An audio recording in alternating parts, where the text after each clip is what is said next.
I love the new women. I know the new women. They're great, aren't they? You know, the new ones we've been seeing lately. No, it's the old-fashioned. And now the old-fashioned, they go like, oh, they want to use our toilets. Why shouldn't they use your toilets? For ladies. Found out my crime was that I dead-named her.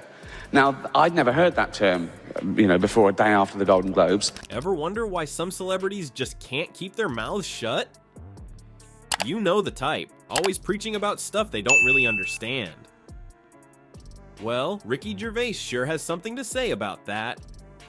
In this video, we're gonna see how Gervais absolutely demolishes these woke celebrities. He's not holding back, and trust me, you won't believe some of the things he says. It's like he's reading our minds, right? Remember when celebrities just acted in movies and kept their opinions to themselves? Those were the days, right? But now, it seems like every Hollywood star thinks they're some kind of political genius. They're always pushing their views on us, like we asked for it or something. It's gotten so bad that you can't even watch an award show without some A-lister lecturing us about climate change or social justice. They stand up there in their designer outfits, fresh off their private jets, and tell us regular folks how we should live our lives. It's like, dude, you play pretend for a living. Maybe stick to what you know. And the stuff they say, it's just ridiculous sometimes. You've got actors who've never set foot in a science lab suddenly acting like they're experts on global warming, or stars who live in gated communities telling us how to fix poverty. It's enough to make you want to throw your TV out the window. Ricky Gervais nailed it when he mocked these self-important celebs. He did this hilarious impersonation of a woke influencer that just hits the nail on the head. He goes, "Hi guys, Ricky G here, wellness and beauty influencer. As a celebrity, I know all about stuff like science and politics, so trust me when I tell you who you should vote for." It's funny, cause it's true, right? But here's the thing, these celebrities are so wrapped up in their own bubble that they don't even realize how out of touch they sound. They think they're making a difference, but all they're doing is ticking people off. And the more they talk, the more annoying it gets. So how long could this go on before someone finally called them out? Offence is about feelings, and feelings are personal. Some people are offended by equality. So what? I mean, the old-fashioned ones, you know, the old-fashioned women. Oh, God, you know, the ones with wombs. Last year, big backlash, wasn't there? Big backlash. People going, you can't say that. You can't. Enter Ricky Gervais. This guy's had enough of the BS, and he's not afraid to say it. He's like that friend who says what everyone's thinking, but is too scared to say out loud. Gervais gets it. He knows that just because someone's offended, it doesn't mean they're right. He's pointed out how people get more upset about jokes about bad stuff than the actual bad stuff itself. It's like, priorities, people. And he's not trying to please everyone. In fact, he says you can't second guess people. If you try and please everyone, you'll please no one. That's the kind of no-nonsense attitude we need more of in Hollywood. You know how celebs love to preach from their ivory towers? Well, Ricky Gervais decided to crash their party and turn it into a roast. Picture this, a room full of millionaires squirming in their designer outfits as Gervais drops truth bombs left and right. It's like watching a car crash in slow motion. You know it's gonna be messy, but you can't look away. So there's Ricky standing on stage at the Golden Globes, surrounded by the cream of Hollywood's crop. These stars are used to getting their egos stroked, but Gervais isn't here to play nice. You can practically feel the tension in the room as he grabs the mic. The celebs are nervous, and they should be. Right out of the gate, Gervais hits them with a zinger.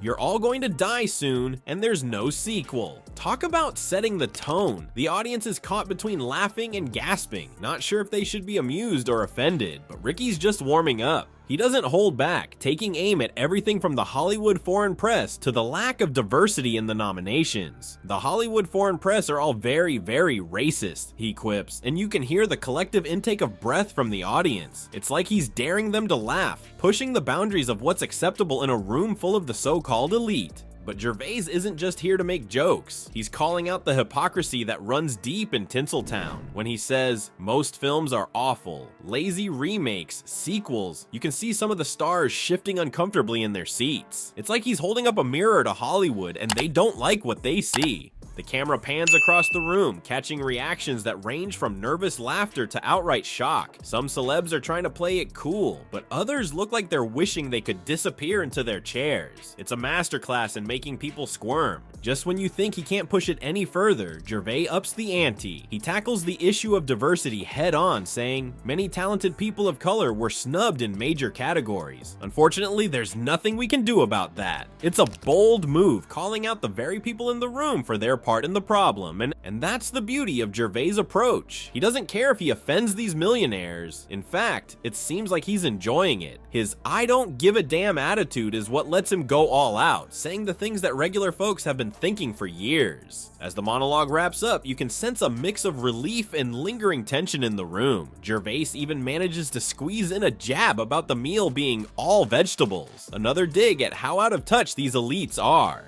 But here's the kicker. Even after roasting them for their hypocrisy, Gervais ends with a call for the audience to donate to Australia. It's like he's saying, yeah, I just tore you all apart, but there are real issues out there bigger than your fragile egos. Sure, Gervais torched the whole room, but that's just the warm-up. Ever wonder why some celebs squirm more than others when he takes the mic? It's cause Ricky's got dirt on them all, and he's not afraid to air that dirty laundry. Gervais has a special knack for calling out celebrities who love to play the activist card. You know the type, always tweeting about the latest cause, showing up at rallies with perfectly styled protest outfits. But Ricky's not buying it. He's got a whole list of celebrity types he loves to roast. And trust me, no one's safe. Take Taylor Swift for example. Gervais didn't hold back when he criticized her for her political activism. He basically told her to stick to what she knows, making catchy tunes and breaking hearts. It's not just Swift though. Gervais has a bone to pick with any celeb who thinks their fame makes them an expert on world issues. But here's where it gets really juicy. Gervais points out that many of these Hollywood big shots preaching about social justice have less education than someone like Greta Thunberg. Ouch! He's basically saying, hey, you might be great at memorizing lines, but that doesn't make you qualified to solve the world's problems.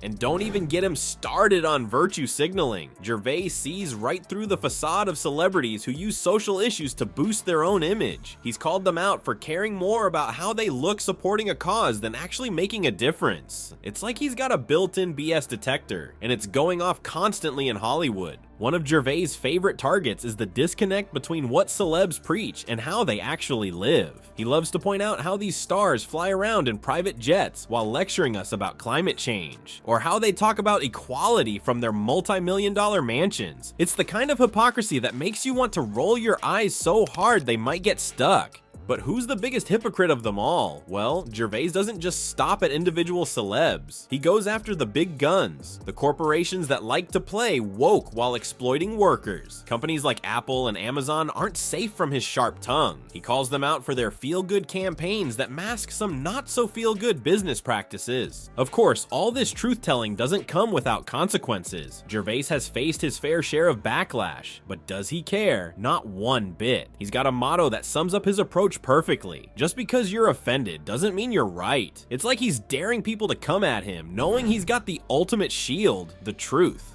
Ricky Gervais dropped truth bombs on Hollywood, and boy did it get messy. The fallout? It's not what you'd expect. While some celebs are clutching their pearls, others are, well, you'll see. It's a plot twist even Tinseltown couldn't script. So Gervais went after Hollywood's sacred cows, and surprise, surprise, not everyone's thrilled about it. After his Netflix special Supernature, the knives came out. Celebs and media types were falling over themselves to call him out. They were all up in arms about him dead-naming Caitlyn Jenner. Funny thing is, Gervais didn't even know what that meant. He was like, I found out my crime was that I dead named her. Now, I'd never heard that term before.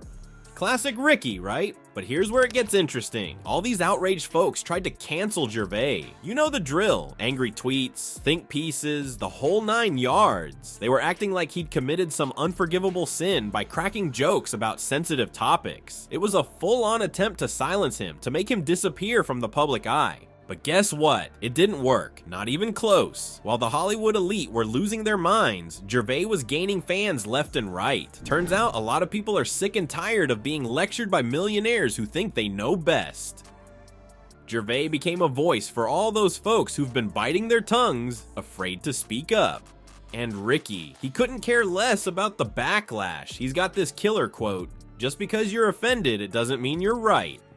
Boom. He goes on to say that offense is all about feelings, and feelings are personal. Some people get offended by equality, for crying out loud. So why should he care if he ruffles a few feathers? So here's the million-dollar question. Will Hollywood take a good hard look at itself and maybe ease up on the preaching? Or will they double down and keep lecturing us from their ivory towers? It's anyone's guess at this point, but one thing's for sure. Ricky Gervais isn't going anywhere. Despite all the attempts to shut him up, he's thriving. His social media following is through the roof, and people can't get enough of his no BS attitude. He's living proof that you don't have to play by Hollywood's rules to be successful. At the end of the day, it all boils down to this. People are fed up. They're tired of being talked down to by celebs who live in a completely different world. Gervais gets that, and he's not afraid to say it, and that's why no matter how much the Hollywood elite might hate it, Ricky Gervais is here to stay.